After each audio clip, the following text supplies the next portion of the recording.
একটি 3 মাথাওয়ালা ড্রাগন, একটি অতুলনীয় তরবারি, আর সামনে অপেক্ষা করছে দানব রাজার সাথে শেষ যুদ্ধ।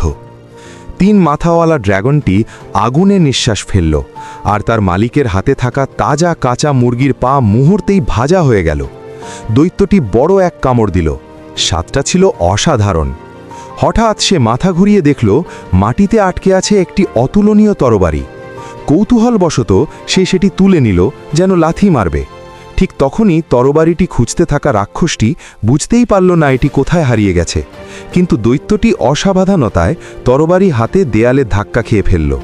সেই সময় ডাকিয়াং এসে পৌঁছাল। পুরনো বন্ধুকে দেখে দৈত্যটি আনন্দে তরবারিটি তার হাতে তুলে দিল।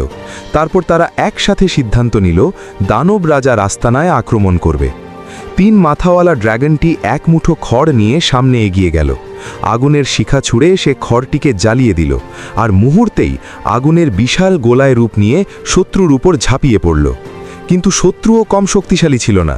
সে প্রায় 200 পাউন্ড ওজনের একটি বিশাল পাথর তুলে দৈত্যের উপর ছুঁড়ে মারল। সংঘর্ষে দৈত্যের কাঠের লাঠি আঘাত করে ডাকিয়াংকে, আর তার হাত থেকে তরবারিটি পড়ে যায়। ঠিক সেই সংকটময় মুহূর্তে ভাই হেড দৌড়ে এসে কয়েকজন সৈন্যকে ঠেলে দূরে সরিয়ে ডাকিয়াংকে বাঁচালেন। তিনি একটি কালো পাথরের উপর পড়ে গিয়ে হাঁপাতে হাঁপাতে বললেন, রাক্ষস রাজার লুকানোর জায়গা এই পাথরের নিচেই। ডাকিয়াং আবার তার তরবারি তুলে নিল এবং এগিয়ে গেল সেই অন্ধকারের দিকে।